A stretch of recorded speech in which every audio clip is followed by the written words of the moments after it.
Merci beaucoup, Président, pour vos mots. Je voulais tout d'abord débuter en vous remerciant, cher Président, et par votre truchement, l'ensemble de vos équipes, les féliciter pour l'organisation de ce magnifique congrès auquel j'ai eu beaucoup plaisir et honneur à participer depuis son premier jour, et puis également saluer l'ensemble des congressistes cet après-midi présents. Comme vous l'avez dit, Président, du fait du départ du président de la République Jacques Chirac, le Premier ministre n'a pu être présent cet après-midi.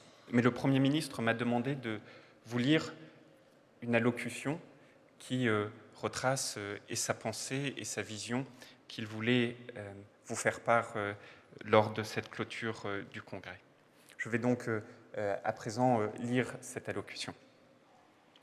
Mesdames et Messieurs les ministres, Monsieur le Président Jean-Louis Dumont, Mesdames et Messieurs les présidents de fédérations, Mesdames et Messieurs les élus de métropole et d'outre-mer, Monsieur le Directeur général de la Caisse des dépôts, Monsieur le Président d'Action Logement, Mesdames et Messieurs les représentants des locataires, Mesdames et Messieurs, je vous prie d'excuser l'annulation de ma venue au congrès HLM, auquel j'avais tenu à participer.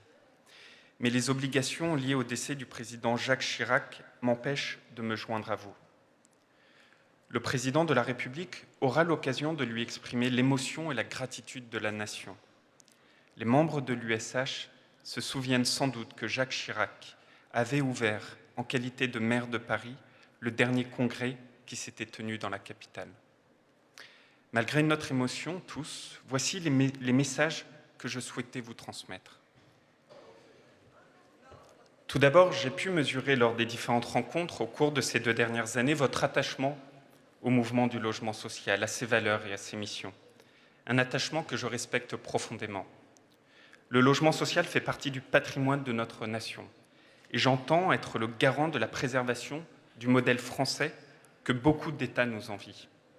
Cela n'empêche pas que des réformes doivent intervenir pour consolider ce modèle. Elles sont structurantes. Et je tiens à saluer votre action ainsi que celle des services de l'État et de ses établissements publics pour la mise en œuvre de ces réformes. Ce dialogue nous a permis de construire une réforme que je crois profonde et équilibrée. Je ne sous-estime pas l'ampleur des efforts que nous vous avons demandés. Je parle évidemment de la réduction des loyers de solidarité. Il concerne aussi la question des regroupements. Ce mouvement est d'ailleurs largement, très largement engagé. On en mesurera très vite les bénéfices. Nous avons signé le 25 avril dernier à Matignon un accord important. Vous avez pris des engagements forts, la production de 110 000 logements sociaux par an et la rénovation thermique de 125 000 logements. Je sais que vous n'avez pas pris ces engagements à la légère et que vous les tiendrez.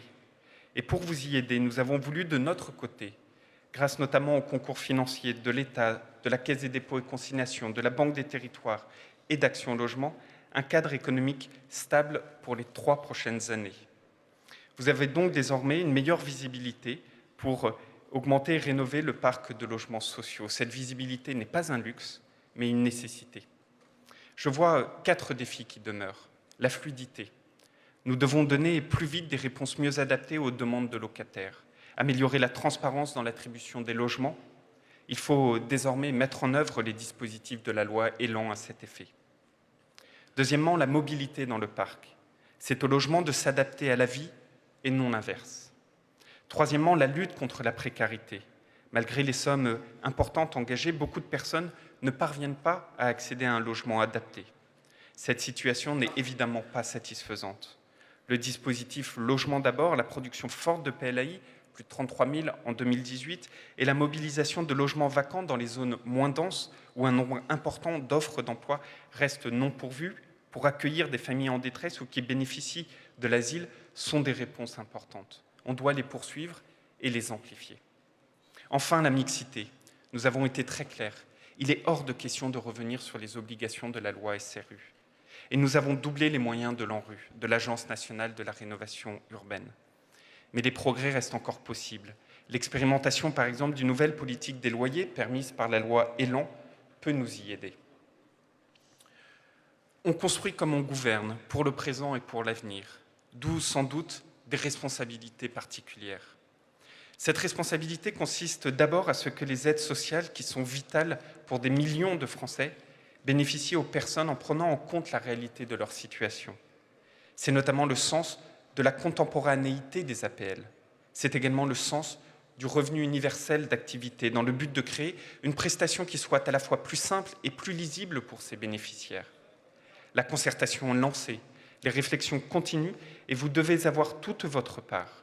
Je peux donc vous dire très clairement que la dimension logement sera pleinement intégrée dans la construction de ce revenu universel d'activité. Cette responsabilité est également et ensuite sociétale. Les chiffres de la construction demeurent à un niveau élevé et cette approche quantitative de logement axée sur la construction est nécessaire. Mais elle est très loin d'être suffisante.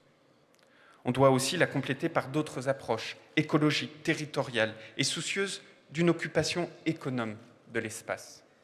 Cette nouvelle approche du logement doit enfin être en prise directe et anticiper les besoins des Français. Concevoir des logements qui s'adaptent aux évolutions de la vie, développer le numérique dans le logement pour proposer de nouveaux services et améliorer la gestion du parc, ou bien tenir compte du vieillissement de la population. Sans doute, décelez-vous derrière chacune de ces innovations, parfois un obstacle juridique, peut-être une contrainte technique. Eh bien, parlons-en, pas pour le plaisir d'en parler, mais pour nous en libérer et expérimentons. Pour conclure, si la théorie est bonne, écrit Jules Siegfried, celui qui a été l'un des fondateurs du logement social, la pratique surtout est importante. Et la bonne volonté, le dévouement, le sentiment du devoir deviennent alors indispensables. Des qualités qui, depuis plus de 90 ans maintenant, caractérisent le mouvement des HLM. Je vous remercie.